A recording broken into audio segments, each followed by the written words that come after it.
नमस्कार बच्चों, कैसे हैं आप सब। आशा करती हूँ सभी स्वस्थ एवं प्रसन्न होंगे। तो बच्चों, आज की वीडियो में हम कक्षा 10वीं के अंतर्गत हिंदी व्याकरण में वाक्य रूपांतरण यानी रचना के आधार पर वाक्य कितने प्रकार के होते हैं और किस प्रकार एक वाक्य को दूसरे वाक्य में परिवर्तित किया जाता है, ये सब बताएंगे। तो बच्चों, पहली वीडियो में वाक्य रूपांतरण के अंतर्गत मैंने आपको सरल, संयुक्त तथा मिश्र वाक्यों की परिभाषा बताई थी। तो आज मैं इसकी भाग 2 में वाक्यों को किस प्रकार से परिवर्तित किया जाता है वो समझाऊंगी। तो बच्चों, रचना के आधार पर वाक्य 3 प्रकार के होते हैं: सरल वाक्य, संयुक्त वाक्य और मिश्र वाक्य। तो सरल वाक्य की पहचान क्या है कि सरल वाक्य में एक विधेय होता है, उसे सरल वाक्य कहा जाता है। विधेय मीन्स कर्ता द्वारा किया गया कार्य, एक उद्देश्य और एक विधेय। लेकिन इसी के साथ सरल वाक्य की ये भी पहचान है कि सरल वाक्य में उद्देश्य 2 हो सकते हैं लेकिन विधेय एक ही होगा। यानी कर्ता, काम करने वाले एक से ज़्यादा हो सकते हैं किंतु उनके द्वारा किया गया कार्य एक ही होगा। उदाहरण के लिए, अजय और आनंद विद्यालय गए। तो यहाँ पर अजय और आनंद 2 उद्देश्य हैं, यानी कर्ता 2 हैं, काम करने वाले 2 लोग हैं, लेकिन उनके द्वारा जो क्रिया की जा रही है वह एक ही है कि विद्यालय जाना। तो इस प्रकार जब आप सरल वाक्य को पहचानेंगे तो उसकी पहचान यह होगी कि सरल वाक्य में उद्देश्य एक या एक से अधिक हो सकते हैं किंतु विधेय एक ही होगा। अगला है संयुक्त वाक्य। तो संयुक्त वाक्य की पहचान क्या है कि संयुक्त वाक्य में 2 सरल वाक्यों को आपस में जोड़ दिया जाता है। और किस प्रकार जोड़ा जाता है? समुच्चय बोधक अवयव के द्वारा। यानी जिन वाक्यों में और, पर, किंतु, परंतु आदि शब्द बीच में आए तो उन समझ लीजिए कि ये संयुक्त वाक्य हैं। उदाहरण के लिए, माताजी घर आई, खाना बनाया। मामा जी जयपुर गए, रात को ही लौट आए। तो प्रत्येक वाक्य में, यानी इन दोनों वाक्यों में 2 सरल वाक्य हैं। माताजी घर आई पहला और खाना बनाया दूसरा। किंतु ये दोनों वाक्य किन समुच्चय बोधक से जुड़े हैं? और, पर। पहले वाक्य में और दूसरे वाक्य में पर।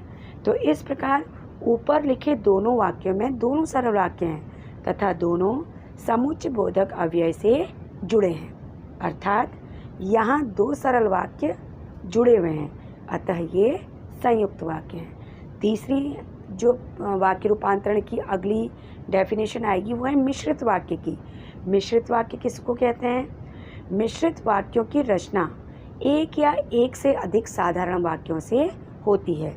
यानी जिस वाक्य में एक प्रधान वाक्य होता है और दूसरा वाक्य उस पर आश्रित होता है उसे मिश्र वाक्य कहते हैं। जैसे वर्षा होगी, फसल अच्छी होगी।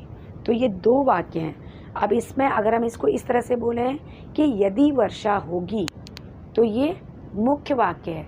अब इस पर दूसरा आश्रित उपवाक्य क्या है? तो फसल अच्छी होगी।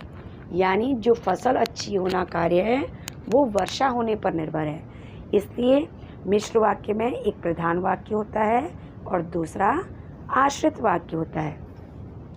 तो आज का जो हमारा वीडियो में मुख्य भाग है वो है रचना के आधार पर वाक्य रूपांतरण। तो वाक्य रूपांतरण किस प्रकार किया जाता है? सरल वाक्य से संयुक्त वाक्य बनाना। तो सबसे पहले हम इसको समझते हैं। जैसे एक सरल वाक्य है, माताजी सब्जी खरीदने बाजार गई। ये एक सिंपल सेंटेंस है। इस वाक्य को बोलने के बाद आप समझ रहे हैं कि माताजी द्वारा क्या कार्य किया जाता है। अगर मैं उसको संयुक्त वाक्य में बदलूं तो कैसे बदलेंगे? माताजी बाजार गई और उन्होंने सब्जी खरीदी। तो इसमें 2 वाक्य एक दूसरे से समुच्चय बोधक अव्यय के द्वारा जुड़े हैं, इसलिए ये संयुक्त वाक्य है। इसका अगला उदाहरण है, अमित चोट लगने के कारण स्कूल नहीं गया। ये सरल वाक्य है। इसको संयुक्त वाक्य में बदलेंगे तो क्या बनेगा? अमित को चोट लगी थी इसलिए वह स्कूल नहीं गया। तो यहाँ पर इसलिए सब शब्द जो है वो समुच्चय बोधक अव्यय है। अध्यापिका निबंध लिखवाकर चली गई, तो इसको अगर हम संयुक्त वाक्य में बदलेंगे, अध्यापिका ने निबंध लिखवाया और चली गई। तो इस प्रकार सरल वाक्य से संयुक्त वाक्य बनाए जाते हैं। अगला वाक्य रूपांतरण है सरल वाक्य से मिश्रित वाक्य बनाना। तो अगर जब भी हम सरल वाक्य से मिश्रित वाक्य बनाते हैं तो क्या करते हैं, दो अलग अलग वाक्यों को, यानी एक मुख्य उपवाक्य तथा दूसरा आश्रित उपवाक्य, उनको आपस में किन योजकों के द्वारा जोड़ते हैं, जहाँ, जब, जिसने, जो, कि, क्योंकि आदि, ये सारे योजक चिन्ह हैं जो मिश्र वाक्य को जोड़ते हैं। फॉर एग्जाम्पल, एक सरल सेंटेंस है कि सच्चे व्यक्ति को किसी से डरने की आवश्यकता नहीं। तो इस वाक्य को अगर हम मिश्र वाक्य में बदलें तो क्या बनेगा, जो व्यक्ति सच्चा है। तो यहाँ पर ये मुख्य वाक्य है, उसे किसी से डरने की आवश्यकता नहीं, ये आश्रित वाक्य है। तो इसी प्रकार सरल वाक्य है, मैंने चिड़ियाघर में एक बहुत बड़ा मगरमच्छ देखा।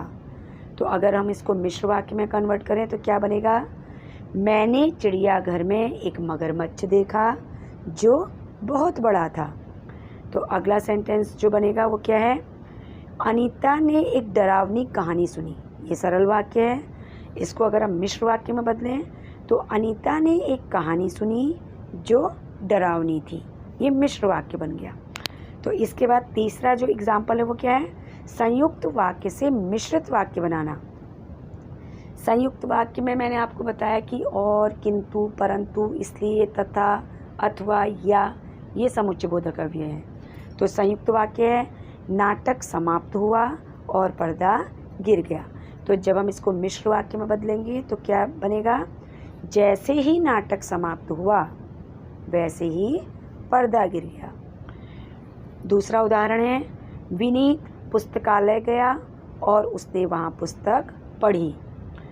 तो इसको जब हम मिश्र वाक्य में बदलेंगे तो वाक्य बनेगा, जब विनीत पुस्तकालय गया तब उसने पुस्तक पढ़ी। अगला संयुक्त वाक्य का उदाहरण है, यहाँ पहले जंगल था परंतु अब खेती होती है। तो परंतु यहाँ पर समुच्चय बोधक अव्यय है। इसको मिश्र वाक्य में बदलने पर वाक्य बनेगा, जहाँ पहले जंगल था वहाँ अब खेती होती है। तो इस प्रकार जहाँ, वहाँ, यहाँ, जब, तब, जैसे ही, वैसे ही, ये मिश्रित वाक्य के योजक चिन्ह हैं जो मिश्रित वाक्य की रचना करते हैं। तो बच्चों, इस प्रकार आज के वीडियो में वाक्य रूपांतरण यानी रचना के आधार पर वाक्यों को कितने प्रकार से परिवर्तित किया जाता है, इन सब बातों की जानकारी मैंने आपको दी है। ध्यान से पढ़िएगा, समझिएगा। धन्यवाद।